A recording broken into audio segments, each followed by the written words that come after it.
Hello student, आपका स्वागत है मेरे जीके जी अकेडमी चैनल में। आज क्लास 10 की गणित एनसीईआरटी पैटर्न प्रश्नावली नंबर 2.3 प्रश्न नंबर 2 देखेंगे मेरे प्यारे बच्चे। ध्यान दो बाबू लोग। पहले बहुपद से दूसरे बहुपद को भाग करके जांच कीजिए कि क्या प्रथम बहुपद द्वितीय बहुपद का एक गुणनखंड है। कैसे आपको पता चलेगा कि ये गुणनखंड है? ध्यान देंगे, प्रश्न नंबर 2 था मेरे प्यारे बच्चे, ठीक है ना। अब कैसे आपको पता चलेगा कि बहुपद का एक गुणनखंड है? तो पहला क्वेश्चन आप जब सॉल्व करेंगे बाबू लोग, ध्यान दो। यहाँ दिया टी स्क्वायर माइनस के 3 से भाग देना है 2x पर 4 की घात प्लस के 3x 3 टी पर 3 की घात माइनस 2t स्क्वायर माइनस के दिया है 9t माइनस के दिया है 12। ठीक है ना। कैसे भाग देना है? इसमें ऐसे अंक का गुणा करो कि प्रथम संख्या के बराबर हो जाए, द्वितीय संख्या के बराबर हो या ना हो। इसमें हम टी स्क्वायर 2t स्क्वायर का गुणा करेंगे प्यारे बच्चे, ध्यान देंगे। तो इस कहाँ हो जाएगा? 2 पर कितने घात होगा? 4 माइनस के 2 तिया के 6 टी पर स्क्वायर होगा। अब इसको देखो, एक माइनस था प्लस हुआ, एक प्लस था तो माइनस हुआ, ये संख्या कट गया। अब यहाँ 2 की घात है या 3 की घात है, 3 से घटेगा नहीं, तो इसको ऊपर वाली संख्या 3t पर 3 की घात को ऐसे उतार लेंगे। अब इन संख्या को इन संख्या में से घटा देंगे तो प्लस के क्या बचेगा? 4t स्क्वायर बचेगा ना। अब यहां देखो कितने अंक का गुणा किया जाए, प्लस के 3t का गुणा करेंगे प्यारे बच्चे, 3t खाली। तो यहाँ 3t पर 3 की घात होगा। अब माइनस से क्या होगा? 3 त्रिक का 9 टी हो जाएगा प्यारे बच्चे, ध्यान देंगे। ये प्लस था ये माइनस हुआ, एक माइनस था ये प्लस हुआ। अब ये पूरी संख्या कट गई। अब ये संख्या देखिए ना, इसमें जुड़ेगा ना घटेगा, क्योंकि 2 घात है, इस पे 1 घात है। तो ये संख्या देखो प्लस था, ये संख्या माइनस ये संख्या, इससे कट गया। अब यहाँ प्लस की क्या बचा? 4t स्क्वायर बचा, अब माइनस की 12 बचा। अब कितने अंक का गुणा कराए प्यारे बच्चे? 4 का। तो 4 का जब गुणा कराएंगे तो 4t स्क्वायर हो जाएगा, अब माइनस के क्या हो जाएगा? 4 तिया के 12। अब ये देखो पूरा कट के शेषफल शून्य आ गया। अब जब शेषफल शून्य आता है, क्योंकि शून्य शेषफल बहुपद का ये गुणनखंड होता है, क्या लिखेंगे? क्योंकि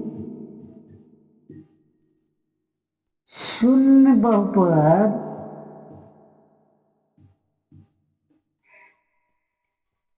शून्य बहुपद का एक गुणनखंड है।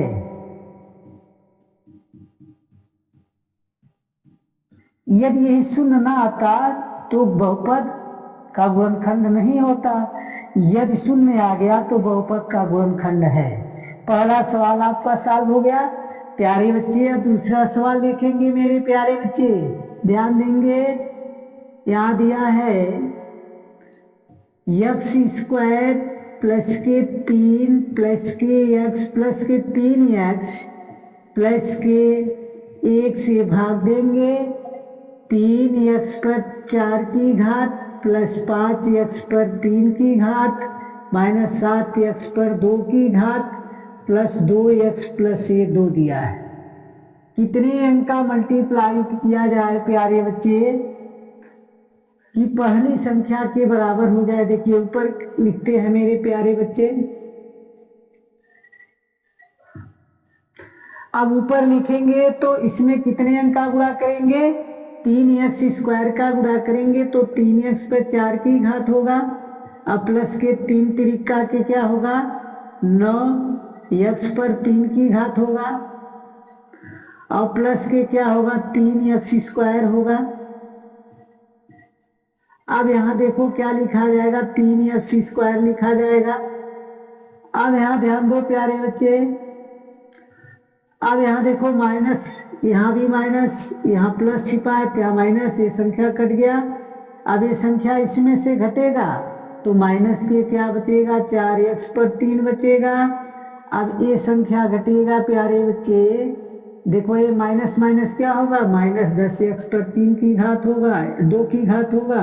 अब प्लस 2x ऐसे उतार लेंगे। अब कितने अंक का गुणा करेंगे, माइनस के 4x का गुणा करेंगे, समझ आ रहा है ना, 4x का गुणा करेंगे तो माइनस के क्या होगा, 4x पर 3 की घात होगा।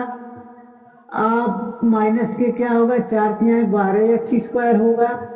अब माइनस के क्या होगा, 4x होगा।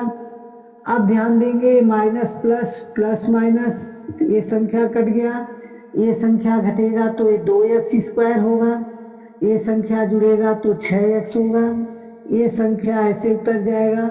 अब कितने अंक का गुणा कराएंगे प्यारे बच्चे, अब 2 का प्लस 2 से गुणा कराएंगे, प्लस 2 का गुणा कराएंगे तो यहाँ 2x² होगा। अब प्लस करके 2 तिहाई 6x होगा, प्लस करके 2 होगा। ये पूरी संख्या आपकी कट गई मेरे प्यारे बच्चे, टोटल शेषफल क्या आया, 0 आ गया। तो लिखेंगे क्योंकि शून्य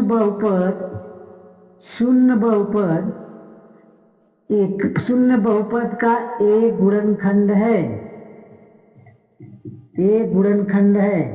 ये पूछा है ना आपका, बहुपद का एक गुणनखंड है। यदि शून्य आ गया शेषफल तो एक बहुपद का गुणनखंड बनेगा, यदि नहीं आया तो बहुपद का शून्य गुणनखंड नहीं बनेगा। अब मेरे प्यारे बच्चे तीसरा क्वेश्चन देखेंगे ध्यान से। तीसरा क्वेश्चन क्या है, ध्यान दो। तीसरा क्वेश्चन देखो मेरे प्यारे बच्चे, ध्यान दो। तीसरा क्वेश्चन में सॉल्व कैसे करना है, ध्यान दो। x पर 3 की घाते माइनस 3x प्लस के 1 से भाग देना है। x पर 5 की घाते, अब 4x पर 3 की घाते और प्लस x पर 2 की घाते और प्लस करके 3x², 3x दिया है, प्लस करके 1 दिया है मेरे प्यारे बच्चे।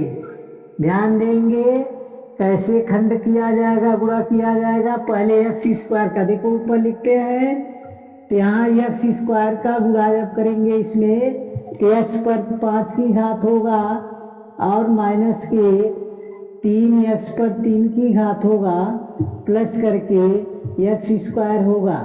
अब ये संख्या देखो, यहाँ प्लस था, ये संख्या कट गया, ये संख्या घटेगा तो मेरे प्यारे बच्चे माइनस में क्या बचेगा, x² बचेगा, x पर 3 की घात बचेगा और यहाँ देखो ये संख्या इससे कट गया और प्लस के 3x बचेगा, प्लस के 1।